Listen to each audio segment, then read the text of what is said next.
que nenhum de nós saia daqui como chegou, mas que nós saímos daqui transformados pela Tua palavra, pelo poder do Teu Espírito Santo. Em nome de Jesus oramos. Amém e amém. O nosso tema é a vida em missão. E nós sabemos, nenhum de nós quer apenas viver essa jornada como se fôssemos folhas arrastadas pelo vento ou pelo destino, sem direção e sem propósito algum. Nenhum de nós quer viver assim a vida. E hoje o nosso assunto é preparação. Porque para você cumprir uma missão, para você chegar em algum objetivo, existe um processo, existe uma preparação. E quando nós falamos de preparação, nós estamos falando desse processo de tornar algo efetivamente pronto para o seu uso, para o seu serviço e para ser útil. Você imaginaria algum atleta que deseja ter um bom desempenho e não treine, e não tenha preparação? Você imaginaria um agricultor que não prepare a terra? Eu venho da roça, eu sei o que é chegar da escola e ver, na época era a avó Augusta, né, Júnior? Cavocando, preparando a terra. Todo agricultor, ele prepara a terra para que ele tenha uma boa colheita, ele prepara a semente. Você já imaginou um músico, um violonista, que não estude o seu instrumento, não conheça as cordas, a afinação e deseje ter um bom desempenho na execução do seu instrumento? Se não houver preparação, não há cumprimento da missão. E muitas vezes o nosso problema é que nós desprezamos o processo do treinamento. Nós desprezamos totalmente esse processo chamado preparação. A história é recheada de exemplos de quão importante é a preparação. Talvez uma das histórias mais fascinantes seja de Ernest Shackleton. Em 1914, aliás, tem um filme sobre ele. Em 1914, ele decidiu atravessar a Antártica. Ele ia fazer isso pelo Polo Sul, com seu navio chamado Endurance. Endurance poderia ser resistência, uma tradução livre. Só que no processo, o navio acabou preso no gelo. E ficou preso de tal maneira que foi destruído. Mas essa história, que poderia ter sido uma história de uma grande tragédia, se transformou numa das histórias de maior sucesso no que diz respeito à sobrevivência. Por quê? Como é que ele conseguiu, como Shackleton sobreviveu e ajudou a sua tripulação a sobreviver a uma situação tão difícil? Uma palavra, segundo os biógrafos. Uma palavra. Preparação. Porque antes de fazer aquela viagem, antes de se lançar naquela viagem, ele passou por um longo processo de preparação. E queridos, nós precisamos olhar para a vida e para as nossas experiências como ferramentas de Deus, que estão trabalhando no nosso coração, na nossa mente, na nossa maneira de pensar, como um preparo. Você ainda não chegou lá, você está na jornada. E a Bíblia, ainda mais rica do que qualquer outra biografia que poderíamos apontar, destaca a importância e o valor da preparação. Por exemplo, o apóstolo Paulo. Todos nós já ouvimos falar do apóstolo Paulo, não é? O nosso estado que nós moramos, recebeu esse nome em homenagem ao apóstolo Paulo. O melhor time de futebol do Brasil recebeu o nome... Não? Protesta? Ok. Pula essa ilustração. Mas você entendeu o que eu quero dizer? Apóstolo Paulo. Mas nós sabemos que o nome dele inicialmente era Saulo de Tarso, um rabino radical, fundamentalista, que perseguia os cristãos. Entre a sua conversão, quando ele se converte na estrada de Damasco, ele não imediatamente já se tornou o apóstolo Paulo. É que quando nós lemos o livro de Atos, nós temos essa impressão de que ele se converteu e já na semana seguinte ele era o apóstolo Paulo, mas não foi assim. Estudiosos dizem que levou cerca de 14 anos para que ele deixasse de ser Saulo, perseguidor, convertido, e se tornasse o apóstolo Paulo. Um amigo meu me disse assim: Leandro, o problema da minha vida é que eu dormi crente e acordei pastor. Porque ele não passou por um processo adequado e importante chamado preparação. Mas o apóstolo Paulo não é o único. O nosso Salvador, o Senhor Jesus, o Messias, quanto tempo ele teve de ministério público? Curtinho.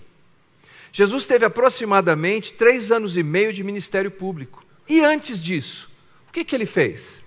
Ele foi carpinteiro. Nós podemos dizer em números redondos que quase 30 anos da vida de Jesus ele estava na carpintaria. Mas o que estava acontecendo naquela carpintaria?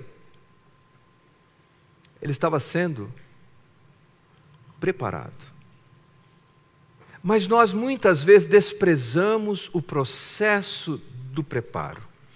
Davi é conhecido como o rei Davi, o rei de Israel, o maior rei de Israel e o matador de gigantes. Mas ele começou a vida dele matando gigantes e reinando? Não!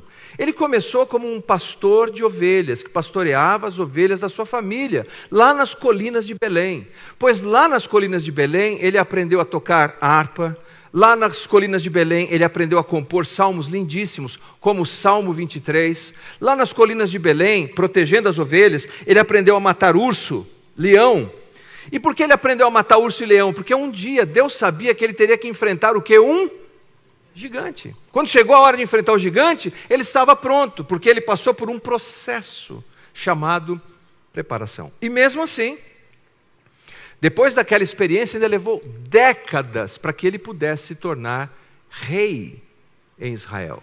E o filho dele, filho de Davi, um deles, mas esse mais destacado, Salomão, ou Salomão, o homem da paz, considerado o homem mais sábio e mais rico do mundo antigo. Ele escreveu um livro.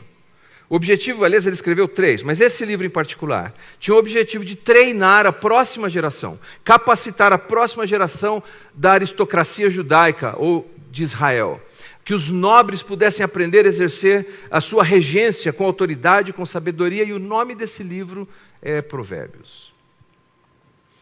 Em Provérbios, nós encontramos a instrução, com vários aspectos, para que se saiba viver a vida com excelência.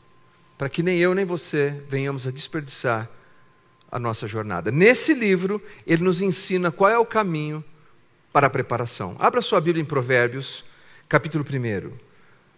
Provérbios, capítulo 1, nós vamos ler a partir do versículo 5.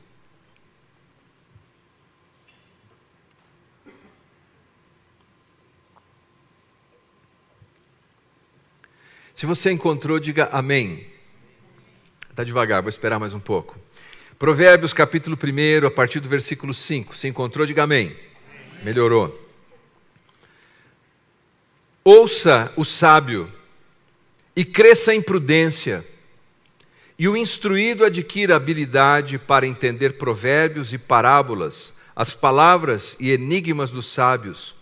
O temor do Senhor é o princípio do saber, mas os loucos desprezam a sabedoria e o ensino. Eu li na Almeida Revista Atualizada. Algumas traduções têm palavras diferentes, mas o sentido é o mesmo. O livro de Provérbios, eu tenho que reconhecer o seguinte, queridos, é um livro estranho para estar na Bíblia. É um livro estranho para estar na Bíblia porque ele tem uma linguagem tão diferente. Quando nós pensamos na Bíblia Sagrada, nós imaginamos um livro repleto de informações puramente religiosas. Nós pensamos em profetas, em sacerdotes, em templo, em tabernáculo, em sistema sacrificial, em liturgia. Mas quando você vai para o livro de Provérbios, você não encontra isso. Você encontra uma orientação que, surpreendentemente, parece ser, sabe o quê? Um apanhado, um juntado de ditados populares, de sabedoria comum, alguns inclusive extremamente óbvios. Você diz assim, puxa, mas tem que estar aqui, é tão óbvio. Mas não se engane, nós erramos no óbvio. Olha só como ele coloca isso. Provérbios 10, versículo 15. A pobreza é a ruína do pobre. É óbvio? A pobreza é a ruína do pobre. É óbvio, mas nós costumamos errar na vida naquilo que é óbvio. Ele não quer que pare dúvida. Veja um outro texto. Provérbios 15, 13. O coração alegre aformoseia o rosto. Eu gosto dessa tradução. O coração alegre aformoseia o rosto. Quer dizer, quando o coração está feliz, o rosto fica mais bonito. Para ilustrar, é dia de pagamento, é dia de receber o honorário e você recebe aquele pagamento. Quando recebe aquilo, o coração fica tão feliz, você olha para o amigo, para o irmão, para o colega, para o vizinho, o sorriso está de orelha a orelha, porque o coração alegre formoseia o rosto. Há estudos que dizem que quando nós sorrimos, nós ficamos mais bonitos. Mas olha o que diz a parte B desse versículo. Mas pela dor do coração, o espírito se abate. É mais ou menos então, você está feliz, recebeu o seu pagamento, recebeu o soldo, recebeu o honorário, e aí chegou a fatura do cartão de crédito. Aí toda aquela alegria se desfaz. Mas tem mais um texto interessante. Provérbios 21, 19. É melhor morar no deserto do que com uma mulher que vive resmungando e se queixando. E esse eu não vou fazer nenhum comentário. Provérbios 26, 17. Como alguém que decide pegar um cão pelas orelhas, assim sofre aquele que se mete em discussão alheia. Não faz sentido isso? Como alguém que tenta pegar um cão pelas orelhas é alguém que se mete na discussão alheia. Veja, é sabedoria prática, é sabedoria do dia a dia. Agora, ouça essa, porque o rei não faz aqui avaliação de valor ou moral, ele apenas diz: a vida é assim. Talvez você olhe e fale: não deveria ser, mas a vida é assim. Olha o que ele diz aqui nesse texto de Provérbios 17, versículo 8. O suborno, a propina, é uma pedra preciosa para aquele que oferece, porque ele acredita que terá êxito aonde quer que vá. Olha só, é ou não é uma realidade? Não parece que estamos lendo o jornal de hoje? Propina, suborno, quem dá imagina que abre porta em qualquer lugar. Então ele é muito objetivo e ele usa essa linguagem, daí o nome do livro, que é Mishlei em hebraico, que significa comparações. Ele vai comparando a vida com as experiências que nós temos. Na nossa língua portuguesa, nós seguimos a tradição latina, daí o nome provérbio, que é proverbum, que literalmente significa um verbo para a hora certa. É uma palavra para a hora certa. É uma sabedoria para o momento certo.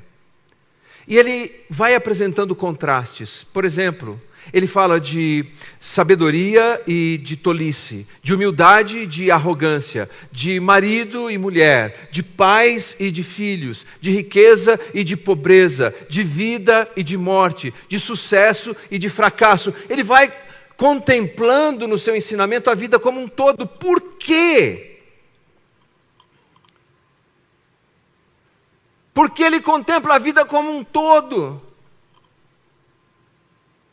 Porque essa é a sua vida.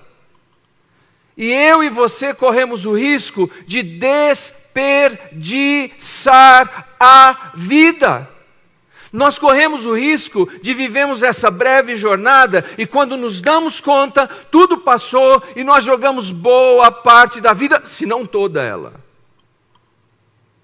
no lixo. Imagina que eu tivesse uma trena que eu esticasse até, sei lá, o número 100. E isso demonstrasse a extensão da nossa vida, 100. Se você viveu por 30 anos, falta quanto para acabar? Me ajudem aí que eu não sou bom de matemática, escolhi teologia. Se você viveu 50, falta quanto para acabar? Bom, em Provérbios está dizendo, você precisa analisar se você está desperdiçando a sua vida. Como é que você não vai desperdiçar a vida? Entendendo como funciona a preparação. E voltamos para o capítulo 1 de Provérbios. Versículo 5 em diante. Ouça o sábio, cresça em prudência, e o instruído adquira habilidade para entender provérbios e parábolas, as palavras e enigmas dos sábios. O temor do Senhor é o princípio do saber, mas os loucos desprezam a sabedoria e o ensino. A primeira palavra que eu quero te dar nessa noite, para você considerar, meditar e orar a respeito, é teoria. Teoria. Quando o texto nos diz assim, ouça, ele está nos dizendo que eu e você, todos os dias, somos expostos a muitas vozes que dizem como você deve viver a vida. Dizem como é que você deve criar seu filho, como você deve se relacionar com a sua esposa, como você deve investir o seu dinheiro. São vozes que se multiplicam pelas plataformas digitais, pelos noticiários, pela conversa no botequim. Há outras vozes que acontecem dentro da nossa cabeça, são os nossos pensamentos, e o nome disso é teoria, são teorias. O que é uma teoria? Ora, a teoria nada mais é do que uma explicação abstrata, a fim de que você obtenha a compreensão desejada de uma situação ou de algo. Então, abstratamente, alguém te explica alguma coisa, para que você possa ter clareza de direção, de como é que se vive a vida, como se faz as coisas. Para ficar mais dentro do nosso imaginário. Um amigo meu, na época em que não existia smartphones, os mais jovens acreditem, houve uma época que não existia smartphones. Houve uma época que nós não tínhamos GPS no carro. Houve uma época que para você saber para onde você ia de carro, você precisava de um negócio fantástico chamado mapa. Aliás, era guia. O pessoal comprava guia 4 rodas ainda. A 4 rodas não está patrocinando o culto, tá? Mas só para você saber. E era tão importante você saber usar um guia, que era, lembra, era alfanumérico, tinha números e letras, você precisava saber combinar os pontos, que quando ia contratar alguém para trabalhar numa atividade, por exemplo, um representante comercial, ele precisava dizer no currículo dele se ele sabia usar o guia. Se não soubesse usar o guia, não conseguia o emprego. E esse meu amigo passou por uma entrevista. E na entrevista perguntaram para ele assim, ele ia ser representante comercial. Você sabe usar o guia? Aí ele, sabe quando não... Deixa o outro entender o quê? Veja bem. Foi contratado. E primeiro dia dele em São Paulo, no centro de São Paulo, para ele trabalhar, não sabendo usar o guia, ele estava mais perdido que um cachorro que cai da mudança. Bom, ele rodava em todas as direções, não sabia como achar o caminho, então, na cabeça dele, ele construiu uma teoria, uma ideia, uma solução para o problema. Ele disse, é fácil. Ele é de Suzano, Paulo. Ele falou, é só eu achar algum carro que tenha a placa de Suzano, e eu sigo esse carro. Essa foi a teoria dele, você pode imaginar o que deu esse negócio. E ele parou num posto de gasolina e viu um caminhão com a placa Suzano. Ele falou, é esse. Seguiu. Segundo ele conta, quando ele estava perto do Paraná, 2 caminhões pararam ele. E falou, está querendo assaltar a gente, é? Ele tinha uma teoria de uma possível solução? Tinha. Ele tinha uma teoria. A teoria dele funciona? Não. E esse é o problema, porque toda teoria deve ser testada.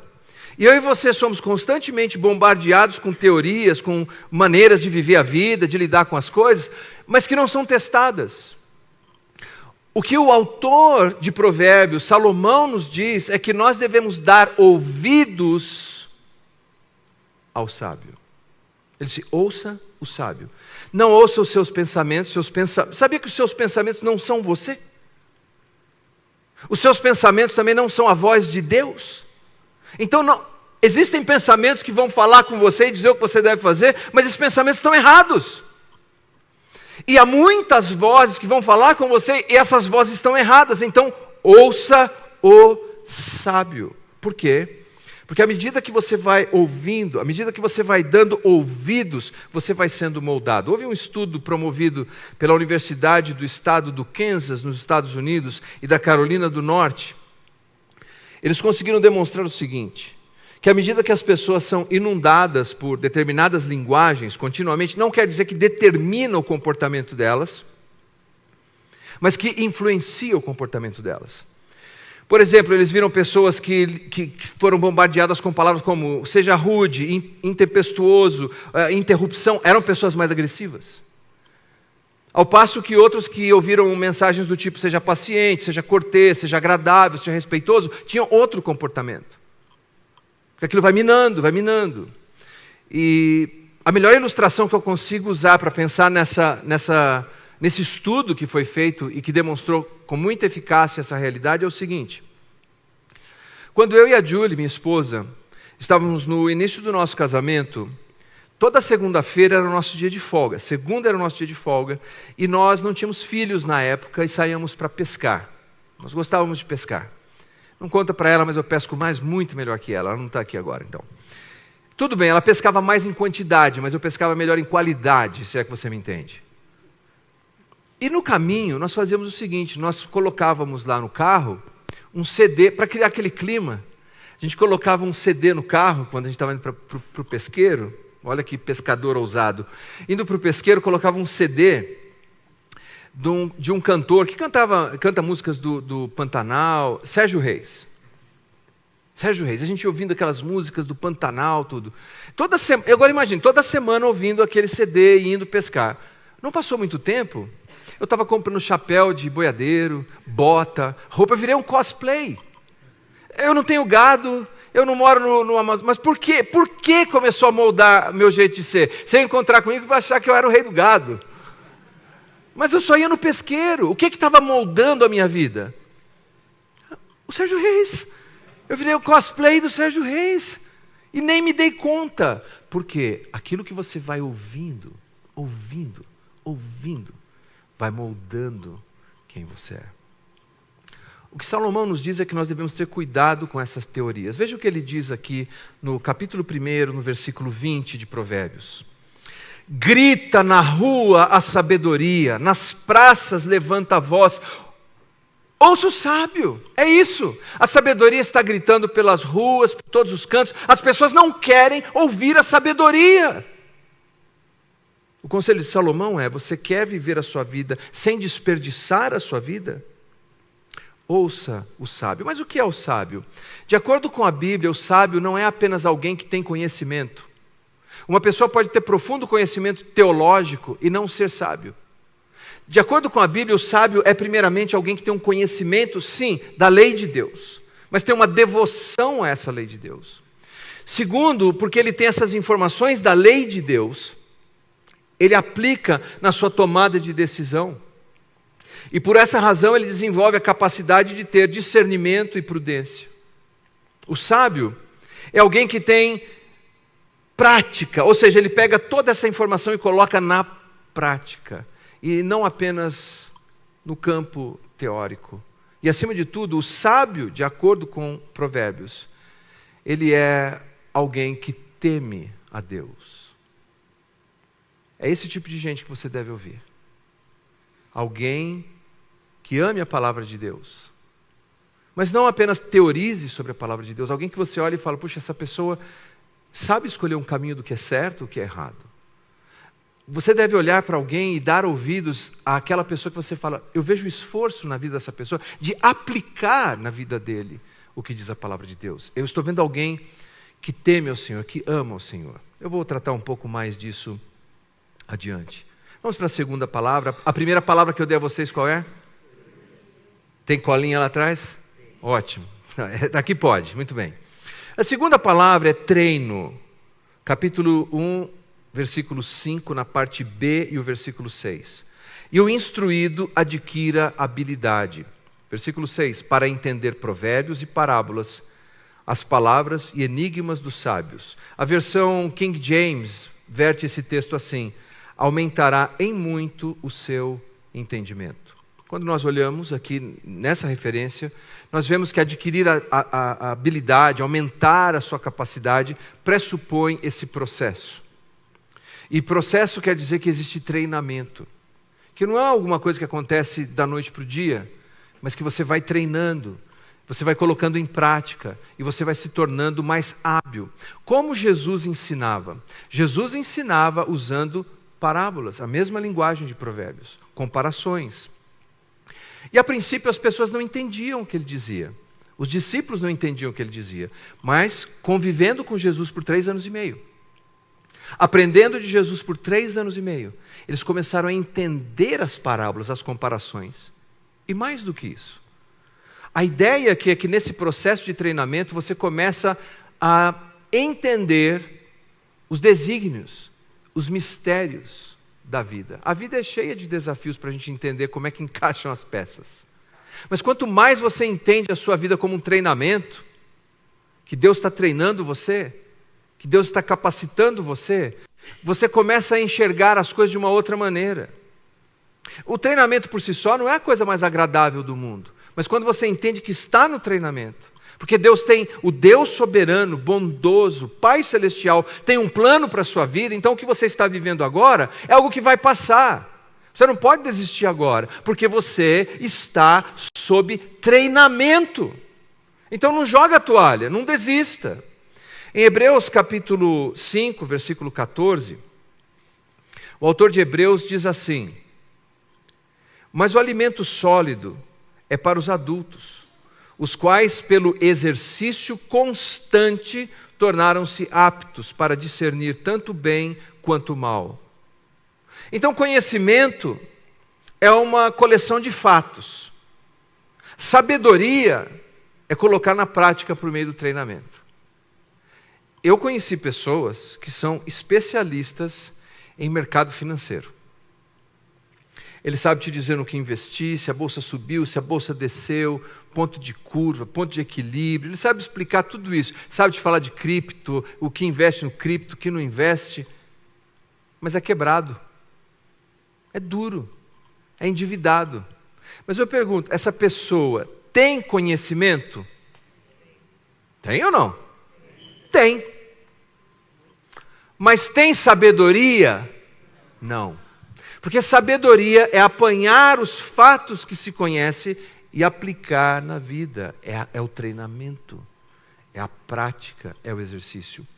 Eu conheci faz uns anos um fazendeiro, muito próspero. Eu gosto de perguntar e aprender das pessoas e entender como as coisas funcionam. Eu tenho curiosidade, quando eles são generosos comigo, eles me contam. Eu perguntei para ele qual era o segredo dele ser um fazendeiro tão bem-sucedido. Eu falei, o senhor é tão bem-sucedido, qual é o segredo da sua operação? E ele abriu, nós estávamos no escritório, ele abriu a gaveta e tirou de dentro daquela gaveta uma Bíblia. E foi folheando e abriu no livro de Provérbios.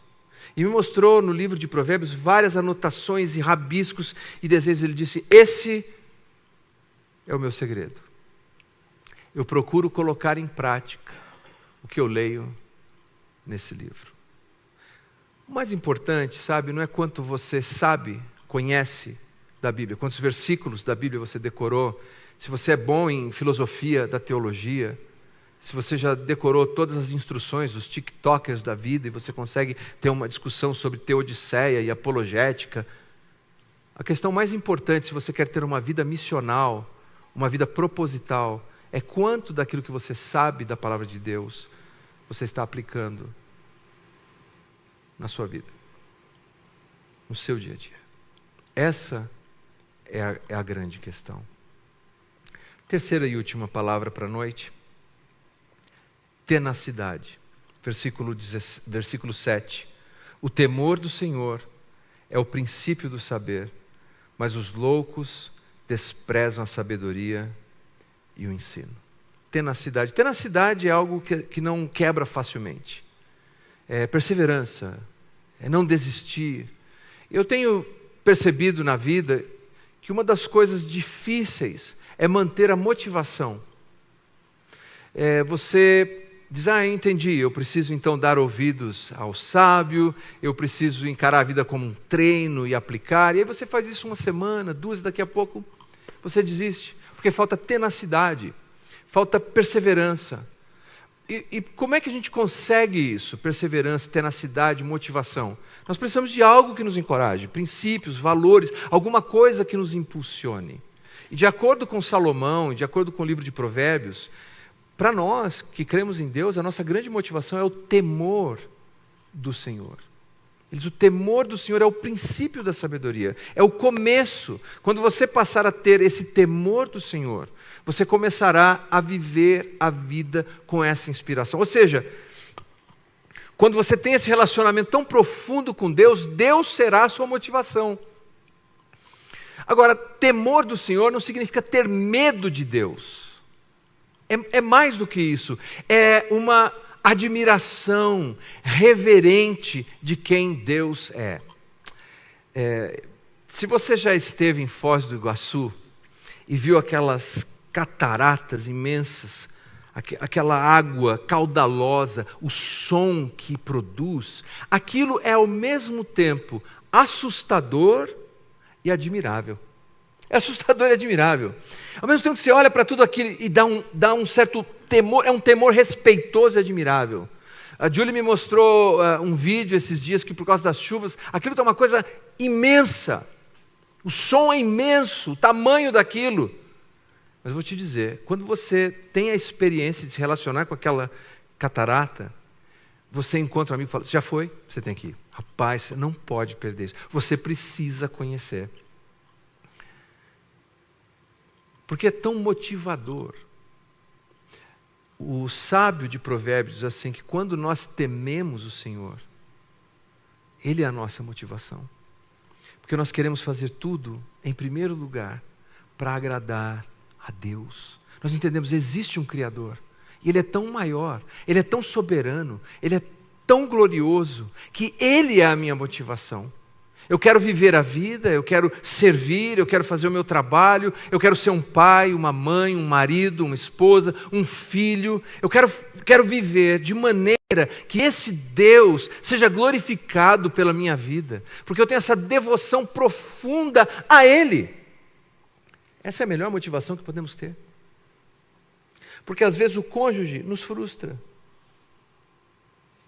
Às vezes um filho não nos motiva. Mas Deus, amanhã é segunda. Amanhã é segunda, queridos, e nós voltamos às nossas responsabilidades semanais, mas não precisa ser um déjà vu, um eu já vi, pode ser um dia diferente. Pode ser um dia que você fale, esse é o dia que o Senhor fez, eu vou me alegrar nele, eu vou fazer para a glória dele, eu vou servir a Deus, por meio dos meus relacionamentos. Se fala muito de entusiasmo, não é? Entusiasmo vem do grego, entheos, que significa Deus dentro. Quer dizer, quando Deus está tão dentro, você tem o entusiasmo necessário para lidar com as dinâmicas, com os desafios da vida. Deus chamou você não para ser um acidente. Você mesmo, você não é um acidente. Você está desse lado da eternidade porque o Deus Todo-Poderoso tem um propósito para a sua vida. Porque o Deus Todo-Poderoso tem uma missão para a sua vida. Viva a sua vida de maneira missional, proposital. Então encare a sua vida como um processo. Você está em treinamento para ser uma melhor versão da gloriosa imagem de Deus. Então, quanto à teoria, quanto a teorizar, ouça os sábios. Quanto ao treino, pratique a palavra de Deus. Quanto à tenacidade, a perseverança, faça para a glória de Deus. E isso, meus queridos, faz toda a diferença na vida. Eu quero convidar você a repetir comigo Provérbios, capítulo 1, versículo 7. Eu vou dizer primeiro e você repete comigo. O temor do Senhor